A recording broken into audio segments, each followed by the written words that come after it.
నా పేరు బందెల కృష్ణ, గోగులపాడు నుంచి వచ్చాం. అలవాల ఫీల్డ్ పెడితే షైన్ పవర్ ఫీల్డ్ పెడితే చూడటానికి వచ్చాం. ఓకే, తోట బాగా క్వాలిటీ కానీ కాపు కానీ కాపురం కానీ బాగా ఉంది. ఓకే, ఇదిగో కాయలు చూసుకోవచ్చు. కాయ ఫస్ట్ నుంచి కింద వరకు కూడా కింద వరకు కాపు ఉంది. 120 మంది ఒక వరుస కోసారు. ఓకే, రైతు పెట్టుకొని పోతే ఫీల్డ్ 2వ స్టెప్లో ఫీల్డ్ పెడుతున్నారు. ఒక వరుస కోసారు.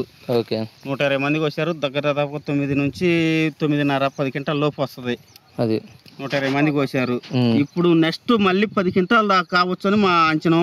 పండుగాయ ఉండవోటికి మళ్ళీ పచ్చికాయ చివరి దాకా ఆల్రెడీ చివరి దాకా మొత్తం మీరు చూసుకోవచ్చు. మనం చెప్పాల్సిన అబద్ధం ఏం లేదు.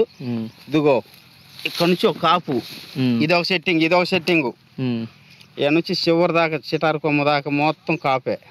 ఇప్పుడు మొత్తం ఓవరాల్ గా నీ అంచనా ఎంత వరకు అవ్వచ్చు అనుకుంటున్నావు? పండుకాయ ఉండవోటికి 10 దాకా అవుద్ది. మళ్ళీ ఉండదు దగ్గర దాదాపుగా 10 దాకా ఇది కావచ్చు. ఇంకా కొట్టుకునే కొన్ని ఎండలు ముదురుతున్నా కానీ ఈ తోట ఇప్పుడు ఇట్లా ఉందంటే మాకు వేసుక తగ్గిస్తున్నామని చెప్పి మా ఆలోచన.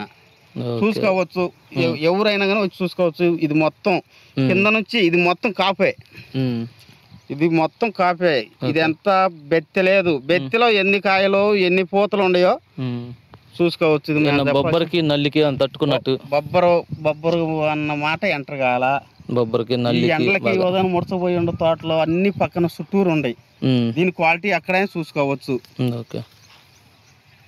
ఎక్కడైనా చివర ఎగురుతో సహా అన్ని సాట్ల ఎగురులు ఎర్రంగా పోయి ఉంది. క్వాలిటీగా ఉంది, చూసుకోవచ్చు. ఇది క్వాలిటీ బాగుంది. పచ్చికాయ ఇప్పుడు ఏ తారీఖు? ఈరోజు తారీఖు? ఈరోజు 6వ తారీఖు 2వ నెల 2025. అది ఓకే ఓకే అన్న. ఓవరాల్గా మొత్తం మీద ఒక 35 నుంచి 40 ఈజీగా. ఓకే, 40 క్వింటాల దాకా రావచ్చు అంచనా. ఓకే, అది వస్తుంది. ఎందుకంటే మళ్ళీ పూత కానీ కాయ కానీ ఇక్కడ నుంచి కాసే కాపు చాలా కాపు ఉంటుంది. ఆ కాపును బట్టి మేము చెబుతున్నాం. ఇప్పుడైతే పచ్చికాయ కానీ కోసిన కాయ కానీ పండుకాయ కానీ 30 క్వింటాలకు పై మాటే. ఓకే, ఇక్కడ నుంచి ఇంకా 10 క్వింటాలు కూడా కాస్తాను మా అంచనా. ఓకే ఓకే, అది ఓకే అన్న, థ్యాంక్ యూ.